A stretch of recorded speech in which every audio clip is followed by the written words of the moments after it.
Video में बहुत सारी अपडेट और बहुत डिटेल है, तो वीडियो पूरा देखना, लास्ट तक अपडेट है। कैसे हो दोस्तों, आज हम रॉक टाइल्स टेरेस की टाइल्स के जॉइंट इंस्टॉलेशन में एक बहुत बड़ी नई अपडेट के साथ आए हैं। वैसे तो हमारे पुराने वीडियो है ही, आपने शायद देखे हो, तो ना देखे हो तो आप हमारे प्लेलिस्ट में जाके चेक कर सकते हो। तो आज मैं कुछ नई अपडेट लेके आया हूँ। यहाँ पर हमने एक ही मकान में अलग अलग 8 से 10 टेरेस का काम किया है, क्योंकि ये अलग अलग हाइट पर था। तो 8 से 10 जगह पर हमने काम किया है और उसके जॉइंट इंस्टॉलेशन का ये वीडियो हम बना रहे हैं।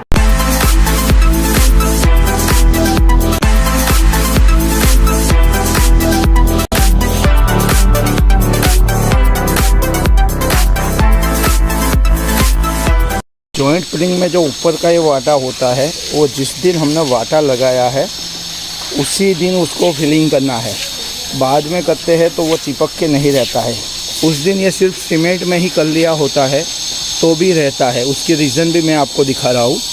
रीज़न ये है कि ये रेती सीमेंट के मसाले में लगाया हुआ है और नीचे हमने, आप देख सकते हो, धार तोड़ ली है। ये वाटा जो लगता है वो कटिंग करके लगाया गया है, आप देख सकते हो इस तरीके से दीवार। अब इस पर ये सीमेंट का गाढ़ा पानी डाला जाता है और चिपकाया जाता है। तो रेती सीमेंट का मसाला और सीमेंट का पानी, यानी कि जिस तरीके से टाइल्स का फ्लोरिंग लगाते हैं वही मेथड से लगाया गया है। तो उसी दिन ये ऊपर का जब वाटा हम लगा लेंगे, ऊपरी धार, नीचे वाली नहीं ऊपर वाली, तो क्या होगा कि इसके अंदर जो पानी होगा वो ये मसाला एक ही लेयर में सेटिंग होगा, एक ही दिन होने की वजह से, यानी उसका लेयर अलग नहीं होगा। तो उसकी वजह से उसकी स्ट्रेंथ इतनी आती है कि वो अंदर तक चिपका रहता है। उसकी जो जड़ें होती है वो अंदर तक गिनी जाती है, कि उसी की वजह से ये ऊपर का अलग नहीं होता है। अगर उस दिन फिलिंग नहीं करते हो और बाद में करते हो तो लेयर अलग रहेगा, इतना छोटा ही ऊपर वाला, तो वो पूरे का पूरा निकल जाता है सीमेंट धूप की वजह से। तो जिस दिन वाटा इंस्टॉलेशन करना है उसी दिन ऊपर का ये जॉइंट है उसे फिलिंग कर लेना है, कोई भी लिक्विड केमिकल सीमेंट के साथ में डाल के। ये हमारे टॉयलेट क्लीनर, यानी कि पुराने तरीका जिससे हम टॉयलेट क्लीन करते थे, वही HCl एसिड है। एक तरीके से ये वाइट दिखता है, लेकिन कहीं पर भी बाहर डाला जाए तो इसका कलर तुरंत आइवरी या येलो होने लगता है। तो आप देख सकते हो यहाँ पर जो येलो कलर हो रहा है वो HCl एसिड, यानी कि हमारा घर का टॉयलेट क्लीनर जो सभी जम्स ख़त्म कर देता था, वही HCl एसिड है। हो सकता है शायद कोरोना के भी कर देता हो सकता है, ऐसा कोई बात नहीं है।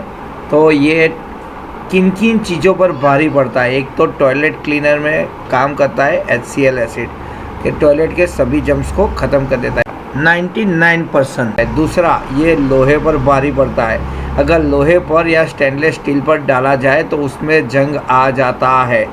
तीसरा, ये सीमेंट का दुश्मन है, यानी कि लोहा और सीमेंट दोनों के साथ में डाला जाएगा तो लोहा भी ख़त्म होगा और HCl एसिड की ताकत भी। इसी तरीके से ये सीमेंट पर पड़ता है तो सीमेंट को जला के खाक कर देता है। जब तक HCl में ताकत होगी तब तक दोनों ख़त्म होते हैं, HCl भी ख़त्म होता है। यानी कि जितनी मात्रा में आप डालोगे, सीमेंट की जितनी मात्रा होगी उसके हिसाब से HCl डालना होगा। अगर ज़्यादा सीमेंट लगा होगा तो ज़्यादा जाएगा। और दूसरा, पानी एसिड का दुश्मन है, यानी पानी लगा होगा तो HCl एसिड ख़त्म होता है। तो आपको सूखी टाइल्स पर ही इसे डालना है। ये सूखी टाइल्स पर ज़्यादा काम करेगा, गीली टाइल्स पर कम काम करेगा। यानी कि एक दूसरे के दुश्मन होते हैं। पानी एसिड का दुश्मन है, एसिड सीमेंट और लोहे का दुश्मन है, और कीटनाशक है टॉयलेट क्लीनर के इस्तेमाल में। दूसरा, अगर आपको कोई एलर्जी नहीं है तो HCl एसिड आपकी त्वचा पर कोई इन्फेक्शन नहीं करता है, लेकिन एलर्जी है तो हो सकता है। दूसरा, ये आँख और श्वास में जाने पर भारी नुकसान करता है, तो ज़रा संभल के काम करना। आँख और अपने नाक में नहीं जाना चाहिए, वरना आपको थोड़ी परेशानी हो सकती है। आँख में जाने पर तो बहुत हो सकती है। ऐसे त्वचा को टच करने पर ये हमें कोई नुकसान नहीं करता है, अगर एलर्जी नहीं है तो। तो हम देख सकते हैं HCl एसिड से टेरेस को जब हमने वॉश किया तो उसके बाद में जॉइंट में से तो सीमेंट निकल गया, लेकिन उसके नीचे जो मसाला था वहाँ तक उसने सीमेंट को जला दिया है और उसमें से थोड़ी रेत भी निकल रही है। तो पानी से सफाई करते वक्त हर एक जॉइंट में से हमें पानी का प्रेशर लगा के इस तरीके से वो रेत निकाल देनी है, जितनी भी निकलती है उतनी, क्योंकि उसमें से सीमेंट निकल चुका होता है, सिर्फ रेत ही रही होगी, जला हुआ सीमेंट और रेत। आप देख सकते हो ये जहाँ भी हम पानी लगा रहे हैं वहाँ पर ये रेत निकल रहा है। तो ये रेत को अच्छे से सफ़ा कर लेना है और एक एक दाना निकाल देना है। इसके बाद में क्या करना है वो हम आगे वीडियो में देखते हैं किस तरीके से रेत को निकाला जाता है। पहले तो इस तरीके से पानी से प्रेशर ही लगाते रहना है, हर एक जॉइंट में बहुत सारी रेत निकलेगी, तो पानी से अच्छे से सफ़ा कर लेना है। और टाइल्स तो आप देख लो जहाँ जहाँ पर HCl एसिड लगा है एकदम साफ़ हो गई है, बिल्कुल ही गंदी नहीं रहती है। यानी कि HCl एसिड सीमेंट को पूरी तरीके से बर्बाद कर देता है, टाइल्स पर से निकाल देता है। अच्छे से सफ़ा हो जाने के बाद थोड़ा साफ़ पानी और एक कपड़ा लेना है और इस तरीके से पोछा लगा के सारी गीली मिट्टी निकाल के पोछे से साफ़ पानी में डाल देनी है नीचों के। तो इस तरीके से टेरेस को एकदम अच्छे से सफ़ा करना है। ये वही सारी बातें हैं जो हम खुद करते हैं और हमें अच्छा रिजल्ट मिला है, तो हम आपसे शेयर कर रहे हैं। इसमें भी एक बड़ी अपडेट है जो पीछे देखने वाले हैं। उसके बाद में हमें क्या करना है, जिस दिन हम इसको पानी से सफ़ा करते हैं उसी दिन इसके जॉइंट फिलिंग हो जाने चाहिए। अगर नहीं होते हैं तो दूसरे दिन इस तरीके से पानी वाला पोछा लेके हर जॉइंट पर दोबारा लगाना पड़ता है। एकदम सूखे जॉइंट बिल्कुल नहीं चलेंगे, वो सीमेंट में से पानी चूस लेते हैं और जॉइंट फटने का चांस ज़्यादा हो जाता है। तो जॉइंट जिस दिन टाइल्स गीली हो उसी दिन इंस्टॉलेशन करने हैं। अगर दूसरे दिन करते हैं तो हर एक जॉइंट पर इस तरीके से पानी वाला पोछा लगाना ज़रूरी है, और गीली है तो भी पोछा लगाना ज़रूरी है, क्योंकि ज़्यादा पानी भी नहीं चलता है।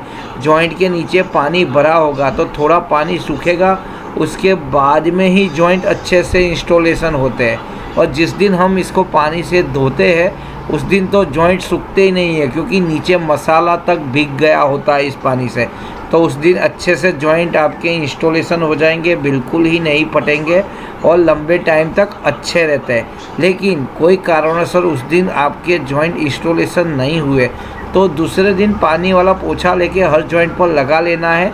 ज़्यादा पानी नहीं लगाना है, क्योंकि जॉइंट के नीचे पानी भरा रहेगा तो भी जॉइंट इंस्टॉलेशन नहीं होते। तो ये 16 इंच बाई 16 इंच की फुल बॉडी स्पार्टेक टाइल्स है टेरेस के लिए। स्टार्टिंग मैट आती है, वाइट कलर में आती है, इसकी वजह से बढ़िया रिजल्ट मिलती है।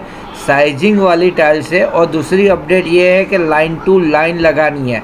अगर इस टाइल्स को आप लाइन कट या ब्रेक जॉइंट गलती से भी मत लगाओ, क्योंकि बेंडिंग रहेगा तो बीच में ज़्यादा बेंडिंग आ जाएगा लाइन कट की वजह से। लाइन टू लाइन रहेगी तो बेंडिंग भी रहेगी, तो एक दूसरे से मिलती रहेगी, फिनिशिंग बढ़िया मिलता है। तो लाइन टू लाइन लगाना है, 4 mm के प्रेशर रख के लगाने हैं। ये सारी जॉइंट वाली टाइल्स आप देख सकते हो, जो जॉइंट है वो 4 mm प्रेशर रख के हमने लगाया है। तो धोने के बाद इस तरीके से हम पानी को पोंछ रहे हैं और जो बारीक रेत रह गया है उसको भी हम पोछा लगा के निकाल रहे हैं। सफाई बहुत ही इम्पोर्टेंट है। जॉइंट इंस्टॉलेशन के लिए हमने पॉलीमर वाइट एडेसिल का इस्तेमाल किया है। ये वही एडेसिल है जो पॉलिश प्लास्टर हो, फ्लोरिंग में टाइल्स लगी हो उसके ऊपर फ्लोर टाइल्स लगानी है, या वॉल पर पॉलिश प्लास्टर है और टाइल्स लगानी है, तो जो एडेसिल का हम इस्तेमाल करते हैं ये वही पॉलीमर वाइट कलर का वाइट बेस वाला पॉलीमर एडेसिल है और कुछ नहीं है। ये पॉलिश प्लास्टर पर दीवार पर जो टाइल्स लगाते हैं, वॉल पर ग्लेस टाइल्स को लगाने के लिए जो इस्तेमाल किया जाता है, या फ्लोरिंग में फ्लोरिंग के ऊपर फ्लोरिंग करने के लिए इस्तेमाल किया जाता है, वही एडेसिल है। ये पॉलीमर बेस्ड टाइल्स एडेसिव है, आप देख सकते हो टाइल्स एडेसिव। ये पॉलीमर बेस्ड है tiles adhesive. White grout tiles joint अच्छे से इंस्टॉल करने के लिए हमें बहुत सारी चीज़ों का ख्याल रखना है। उसमें से एक ये है, हमने 50% में 25% वाइट सीमेंट, 25% टाइल्स ग्राउट का इस्तेमाल किया है। यानी कि 50% में टाइल्स ग्राउट और सीमेंट है 25 और 50% हमें वाइट पॉलीमर केमिकल का इस्तेमाल करना है। हम ये तीन चीज़ों का इस तरीके से सही मिश्रण करना है। थोड़ा कम ज़्यादा चलेगा। वाइट सीमेंट और ग्राउट 25 और 50% पॉलीमर जो केमिकल एडिसिल मैंने बताया, टाइल्स एडिसिल, उसका इस्तेमाल करना है। इसका रीज़न भी मैं आपको दिखा दूँ। अगर आप अकेला वाइट सीमेंट इस्तेमाल करते हो तो फट जाएगा। ग्राउट और वाइट सीमेंट इस्तेमाल करते हो तो उसका रिजल्ट उतना नहीं मिलता है। पॉलीमर क्या करेगा, जल्दी सूखने नहीं देगा और थोड़ा फ्लेक्सिबिलिटी लाता है पॉलीमर ग्राउट। और ग्राउट होता है वो सॉलिड बहुत होता है और उसकी चिपकने की ताकत बहुत अच्छी होती है, लेकिन वो सफ़ा नहीं होता है। वाइट सीमेंट क्या करेगा, उसको सफ़ा करने में मदद करेगा। तो 25% वाइट सीमेंट का इस्तेमाल करना है, 25% टाइल्स ग्राउट का इस्तेमाल करना है। यानी 50% में सॉलिड आइटम आ गई, वाइट सीमेंट और टाइल्स ग्राउट। 50% में हमें फ्लेक्सिबिलिटी के लिए वाइट पॉलीमर एडिसिल, टाइल्स एडिसिल का इस्तेमाल करना है। जो हम दीवार पर टाइल्स चिपकाने के लिए जो ब्रांडेड और अच्छी कंपनी आती है वाइट पॉलीमर, उसकी स्ट्रेंथ ज़्यादा होती है रेगुलर टाइल्स चिपकाने वाला केमिकल से।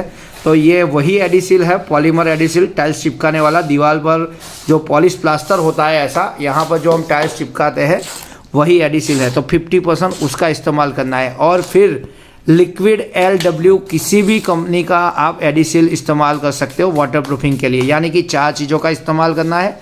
White cement 25% cement grout, tiles grout जो आता है वो, और 50% पॉलीमर एडिसिल, टाइल्स चिपकाने वाला, और ज़रूरत के हिसाब से LW, 4 आइटम LW लिक्विड एडिसिल। ये जो है ना, उसमें केमिकल डाला है पानी में, आप देख सकते हो LW, ये वाइट हो जाएगा अब। तो कोई भी लिक्विड LW एडिसिल का इस्तेमाल आप कर सकते हो। ये भी फ्लेक्सिबिलिटी भी लाता है। LW कोई भी कंपनी का कर सकते हो। अच्छे से मिक्स करने के बाद LW एडिसिल के साथ ये चारों चीज़ का अच्छे से मिश्रण करना है। और थोड़ा इसको एकदम हार्ड नहीं बनाना है, थोड़ा सॉफ्ट रखना है। यानी कि थोड़ा नरम रखना है, एकदम हार्ड इसका इस्तेमाल नहीं करना है। हार्ड में आपका जॉइंट फिलिंग बहुत जल्दी हो जाएगा, अच्छे से हो जाएगा, लेकिन उसकी स्ट्रेंथ अच्छी नहीं आएगी और वाटर प्रूफिंग और ज़्यादा चिपका नहीं रहेगा। तो इसको थोड़ा ड्राई करना है, बाद में थोड़ा सूख जाने के बाद सफ़ा करना है। वैसे तो ये सूखेगा ही नहीं, इसमें जो हमने पॉलीमर इस्तेमाल किया है टाइल्स एडिसिल, वो इसे सूखने नहीं देता है। तो बाद में इसे इस तरीके से अच्छे से मिक्स कर लेना है। और आप इस तरीके से भी इसको बना सकते हो। आपका अगर कोई और तरीका है तो आप उस तरीके से भी बना सकते हो, ऐसी कोई बात नहीं है।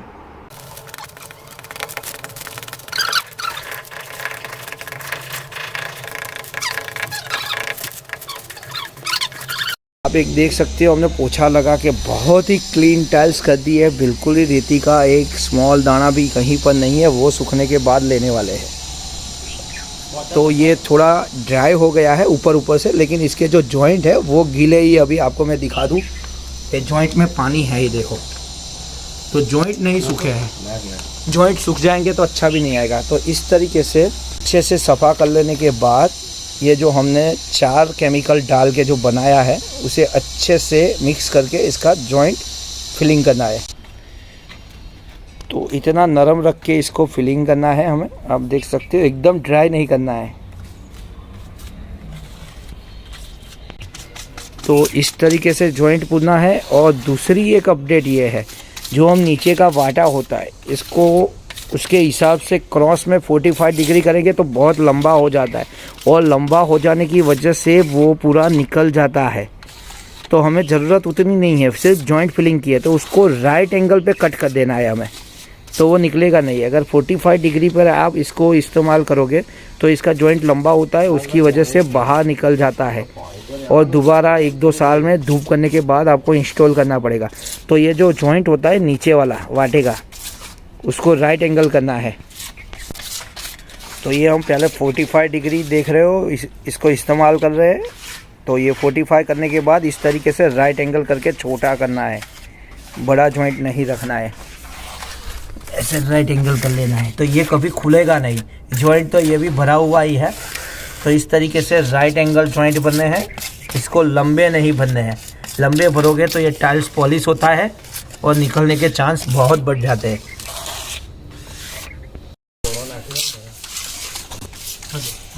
जॉइंट थोड़े सूख जाने के बाद इसमें जो हमने पॉलीमर डाला है उसके अंदर बारीक रेत जैसा आता है, उसकी वजह से मैट फिनिशिंग रहता है। तो उसके बाद में जो ऊपर सूखा सीमेंट डालना है, उसमें वाइट ग्राउट आधा और आधा वाइट सीमेंट, दोनों को 50-50 करके इस तरीके से जॉइंट के ऊपर, जब जॉइंट सूखे नहीं उससे पहले ही लगा के इस तरीके से सफ़ा कर लेना है। इसकी वजह से आपकी साफ़ सफाई भी बहुत ही आसानी से हो जाएगी और इसका जो ऊपर का लेयर है वो पॉलिश हो जाएगा और उसका फिनिशिंग भी आ जाएगा। वरना आप इसमें अकेला पॉलीमर भी भर सकते थे, लेकिन अकेला पॉलीमर भरने पर क्या होता है, इसका फिनिशिंग बिल्कुल नहीं आता है, मैट रहेगा। इस तरीके से करने से आपका ऊपर का लेयर पॉलिश हो जाएगा और फिनिशिंग अच्छा आएगा और जॉइंट की स्ट्रेंथ अच्छी रहेगी, रिज़ल्ट बहुत ही बढ़िया मिलता है। तो लुक वाइज भी ये बढ़िया रहेगा और अपने वाटरप्रूफिंग के लिए और जॉइंट इंस्टॉलेशन के लिए भी ये बहुत अच्छा रहता है, निकलता नहीं है।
टेरेस के जॉइंट इंस्टॉलेशन हो जाने के बाद इस पर सूखा सीमेंट डाल के हाथ घिसना या झाड़ू से या ये कपड़ा लेके गोल गोल हाथ घुमा के, तरीका चाहे कोई भी हो, आप इस तरह हाथ की हथेली से कर सकते हो, झाड़ू लेके घिस सकते हो या थोड़ा सूखा सीमेंट डाल के एक कपड़े का पोछा बना के उसको गोल गोल घुमा के आप कर सकते हो। तरीका चाहे कोई भी इस्तेमाल करो, लेकिन सूखा ग्राउट और सूखा वाइट सीमेंट दोनों को 50% मिक्स करके इस तरीके से डालना है। और इसमें पॉलीमर ग्राउट का बिल्कुल ही इस्तेमाल नहीं करना है, क्योंकि उसके अंदर बारीक रेत होती है। तो ऊपर सूखा सीमेंट डालने की वजह से आपके जॉइंट ग्लोसी हो जाएंगे। अगर सूखा सीमेंट डाल के आप इस तरीके से फिनिशिंग नहीं करोगे तो कोई जगह पर सफाई में निकल गया हुआ सीमेंट निकला हुआ रहेगा। और सूखा सीमेंट डाल के इस तरीके से आप अगर इंस्टॉलेशन करते हो तो जो छेद पड़े होंगे वो सारे छेद दोबारा भर जाएंगे और ऊपर का लेयर ग्लोसी हो जाएगा। तो फिनिशिंग बहुत बढ़िया मिलता है, क्योंकि जो पॉलीमर एडिसिव हमने इस्तेमाल किया है वो मैट होता है, उसके अंदर बारीक रेत होती है। बहुत सारे लोग कुछ नहीं करते, सिर्फ पॉलीमर ग्राउट ही भर देते हैं, फिर सफाई नहीं कर पाते हैं। क्यों? क्योंकि वो सूखता नहीं है बड़ी आसानी से, थोड़ा फ्लेक्सिबल होता है, सूखने में ज़्यादा टाइम लेता है और उसकी सफाई नहीं होती है। तो फिर क्या करते हैं, जॉइंट भर के छोड़ देते हैं, बहुत ही गंदा दिखता है। आप यहाँ पर देख सकते हो, ये टेरेस रूम में मैंने दिखाया है, बहुत ही बढ़िया लुक वाइज फिनिशिंग में जॉइंट मिलते हैं और ग्लोसी मिलते हैं। पॉलीमर एडिसिल का इस्तेमाल करने के बाद भी इतना फिनिशिंग वाला जॉइंट मिलता है इस तरीके से।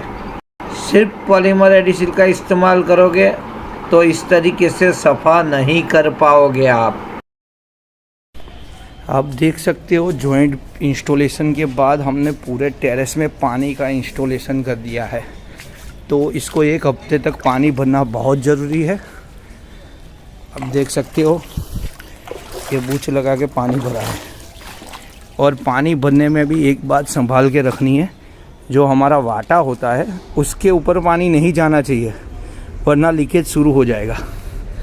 तो वहाँ पर भी आप देख लो, जो हमारा वाटा होता है उससे नीचे रखना है। जॉइंट को पानी से 1 हफ्ते तक भर के रखना है। और जो हिस्से में जॉइंट को पानी नहीं मिलता है वहाँ दिन में 8 से 10 बार पानी डालना है। तो ये पूरा टेरेस देख सकते हो पानी से भरा हुआ है।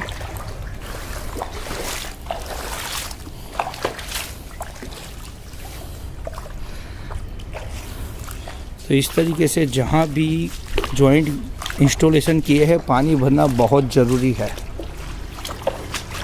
ये छोटा टेरेस है, इसके अंदर भी पानी भरा हुआ है।